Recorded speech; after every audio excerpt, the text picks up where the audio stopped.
Welcome back to Wave of Dalker, Film Review Friday, episode 19, 20, 19, I think.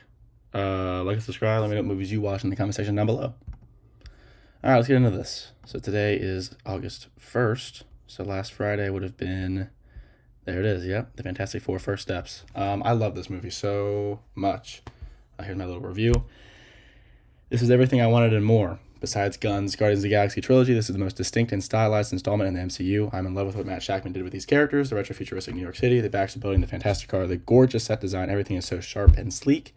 Pedro, Vanessa, Joseph, and Evan nailed their characters, and the family chemistry is so palpable. I'm so excited to see more of them. I had a goofy grin on my face the whole time. I love the Fantastic Four. Michael Giacchino composed another iconic score. I have had Fantastic Four in my head all day. This has already cemented a spot in my top 5 favorite MCU movies. While Doomsday and Secret Wars are still a little foggy for me, this is a home run. I am so glad that the Fantastic Four are here. Yeah, I absolutely love this movie. Honestly, I mean, now that it's kind of like settled in my body, I'm gonna rewatch it probably this weekend. It probably is my favorite Marvel movie. It's just like I love the Fantastic Four. They've always been my favorite Marvel group, and these guys just fucking rock the house. All the powers looked amazing. Like I said, the chemistry is incredible. They all just nailed their characters. Like I think Pedro Pascal did a fantastic job. I'm not feeling that Pedro Pascal fatigue, and maybe just because I didn't watch Last of Us, but I mean I did watch Eddington, Materialists, and this. I don't really like Materialists that much, but Eddington and Fantastic Four was incredible, and he was just awesome. I think he nailed Reed Richards, just kind of that cocky, but also like the sheer responsibility he has as being the smartest man in like every universe. Vanessa Kirby was awesome. Sue Storm, probably the standout, as everybody says. Her powers are really cool, and she just was that glue that held the family together. Joseph Quinn as Johnny Storm was fucking awesome. He nailed it. And then Evan Moss Backrack as the Thing was incredible. It's just awesome. Go see this movie. It's a lot of fun.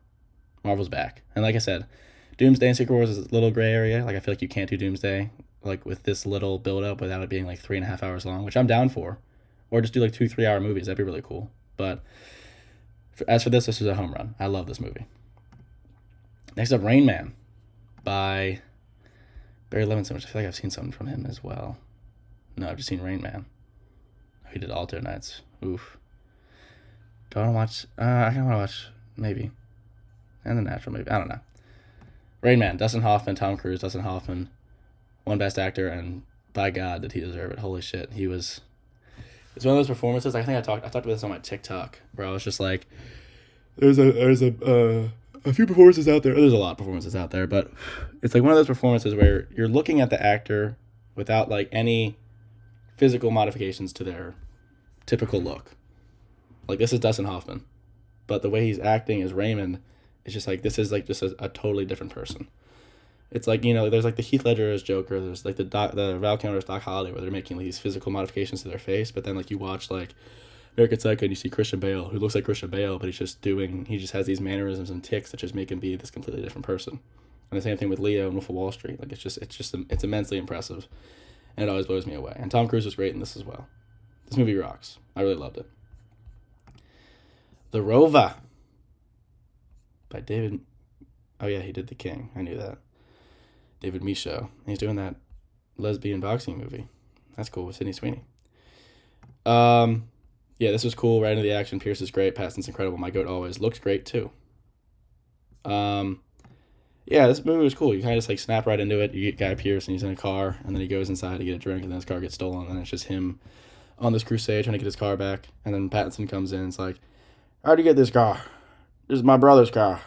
He's really great. I love Robert Pattinson and just about anything. I'll watch him paint a house. This movie was really cool. Check it out. It's on Amazon Prime. I wanted to watch this for a while because I knew Pattinson was in it and Guy Pearce. These are two of my guys. So, and they were both great. Like Guy Pearce is really intimidating in this because usually he's not. I mean, he's kind of like spooky, scary. I've only watched like 4 or 5 of his films. But I thought he was really great in this. And I think it lived up to the hype that I had for it. I didn't really have a lot of hype, but I was excited to watch it just because I knew Pattinson gave a cool performance. Oh Hi by Sophie Brooks. Logan Lerman, Molly Gordon. This is awesome. This is like modern day Mercy with Kathy Bates and James Caan. So much fun. Logan and Molly were amazing. Sophie Brooks has it. There was a goddamn Clara needle drop. Like, come on, Molly Gordon can do this to me anytime. Yeah, Molly Gordon was smoking hot in this movie. She's smoking hot in just about anything. Logan Lerman looked really great too. And yeah, there was a sexy to someone needle drop that just like invigorated and just made my life better. I was really happy with that. Yeah, this was fun. Really funny writing. It felt modern without it like aging itself. Like there was just kind of just like modern phrases. It just kind of like it felt like it could have happened within the last 8 years, which is nice. Like it didn't immediately like Eddington was an intentional, like obviously this takes place in 2020, but this could take place in the modern time without it being like, oh, blah blah blah, Love Island season whatever. Like it's just a very modern it's kind of a rom-com, but not really. Just watch it, go see it. It's really funny. They're both great, and Molly Gordon's just smoking hot. She's hot. And then Geraldine Viswanathan, who was in Thunderbolts, was also great in this. It was really funny. Just go watch it. Get Shoddy by Barry Sonnenfeld, who also did the Men in Black stuff. Okay. And Addams Family. Okay. Yeah, John Travolta, Gene Hackman, Danny DeVito, Delroy Lindo, EGIE, fuck you. Chili Palmer is a first ballot Cool Guys Hall of Famer. Dennis Farina is goddamn incredible as Ray Bones. Gandolfini doing a funny accent. Gene Hackman being Gene Hackman. Delroy Lindo is cool as ice. Awesome music, awesome writing, some really cool camera stuff too. This is as far up my alley as can be. Good stuff. Yeah, this movie was awesome. I really had a good time with this. Yeah, there was some freaky camera stuff. Like there's a shot, like this shot right here that I made, the little banner. You're tracking a plane from like the ground, and then you follow it into the horizon, and then you pan down, and Delroy Lindo's just posted up, looking fly as hell on a car reading in the newspaper. Travolta's really funny in this. Hackman's really funny in this. I always like when Hackman plays, like he has charisma in just about anything, but like this and like The Conversation, they're not like the same character, but I just like when he plays a role kind of drained of little charisma, where he's kind of like susceptible and not, this super fly guy all the time. Yeah, this movie was kind of on my radar for a little bit, and it was worth it. Like I've kind of been using True Romance as a barometer for a lot of movies I'm watching, where it just kind of has like a distinct style, like writing style and like look. And I'd say this is pretty True Romance adjacent, along with like Thelma and Louise, and a few other flicks I've watched over the last few weeks. But I really like this movie. It was really fun performances, and it was hilarious. Yeah, like I said, Dennis Farina is fucking hilarious as Ray Bones. It was cracking me up. Really good. 3:10 to Yuma by James Mangold, which going into it, I did not know that he directed this. I like James Mangold a lot. I like a lot of his movies. I really love A Complete Unknown. But I thought Destiny was okay.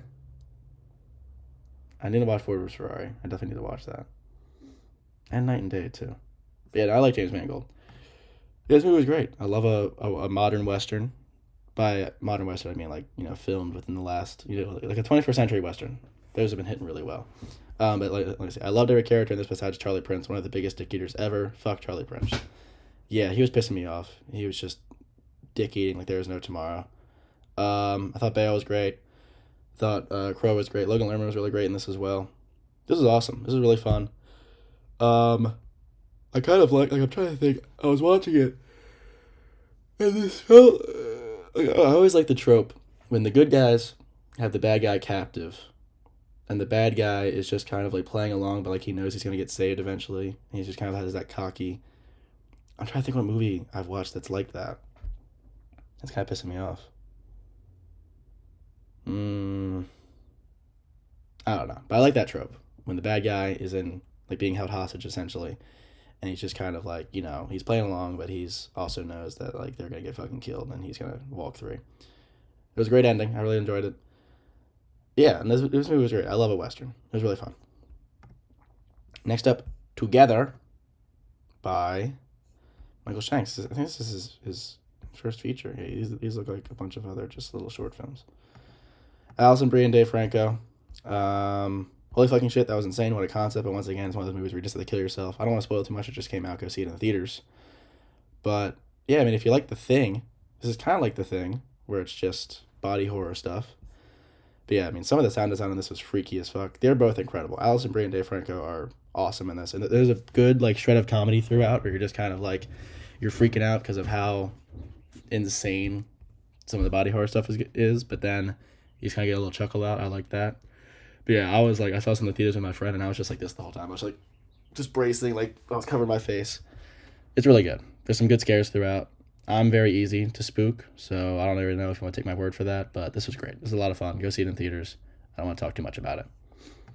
I finally watched Get Out by Jordan Peele. I'd seen Nope. That was like the first, like that's the only other Peele I've seen besides this. I'm T.S. motherfucking A. We handle shit. God damn, this is a masterpiece. Daniel Kaluuya is so fucking good. Jordan Peele's a genius. Yeah, I mean, I don't know what else I can say about this that hasn't been said before.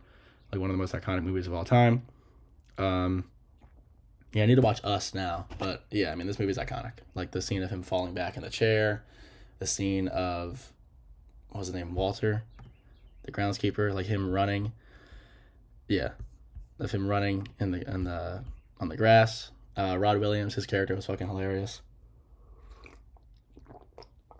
It's iconic. I mean, it won Best Original Screenplay. It was Jordan Peele's debut feature. Everyone was like, "Oh, the Key and Peele guy's making a movie," and then he just makes one of the most iconic movies of the 21st century. Yeah, I loved it. I knew I was gonna love it, and it's one of those movies where I'm just like, "Fuck, like why? Like what the fuck is going on?" Like some of like the writing is just incredible, really great. It's iconic. It's fucking Get Out. Like come on. Face Off by John Woo, John Travolta, Nick Cage. John Woo's a little freak who shot his freak rate. Travolta and Cage made them freakier than the normal level of freak, and same performances from each of them. Yeah, I like a good body swap movie, and to have John Travolta act as Nick Cage, who was like crazy in this, like that scene of him like in the chapel singing Hallelujah was fucking weird, and then John Travolta acting as Nick Cage, like that's just so funny. And I've only seen 2 John Woos. MI2 is the other one I've seen, and man, he's just like, what an oddball. Like he's so weird. But I like this movie. It was fun. Some good action. Yeah, I mean Travolta and Nick Cage are insane. Like they're 2 of the greatest actors of all time.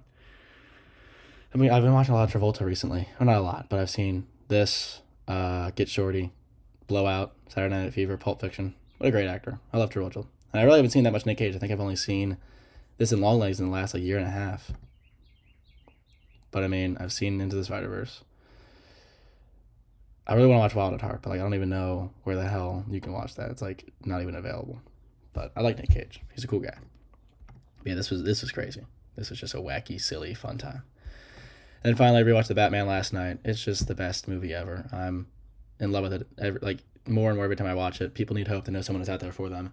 Every few weeks, I'm just jonesing for a rewatch of my all-time favorite movie, and every time it's just exhilarating as the last. This film means the world to me. This is my Batman. Yeah, I've been getting like a lot of Batman edits on my For You page, and I'm just like, all right, it's time for me to rewatch it. This is my 6th time watching it in the last year and a half, and it's the best movie ever. I'm in love with it. And I'm so excited for the sequel. I'm so excited for Matt Reeves to start tweeting out some casting announcements. Hopefully we get that Harvey Dent casting. Hopefully we get that Jonathan Crane casting. That's what I really want. It's the best movie ever. It really is. It's like a cigarette. Like I'm just fiending for it. And I'm just like, all right, I need to watch him do his opening monologue on Thursday, October 31st. I need to watch him, blah, blah, blah. I need to watch him, defuse the bomb or try to defuse the bomb with Coulson. I need to watch him, be in Selena's ear when she goes into the iceberg lounge. I need to watch him. There's just so much. I need to watch him chase down the Penguin. I need to watch him interrogate Riddler in Arkham. Like I'm just like, it's the best movie ever. I'm in love with it. But those are the movies I watched this week. Let me know what movies you watch in the comment section down below. I'll see you guys in the next video. Peace out.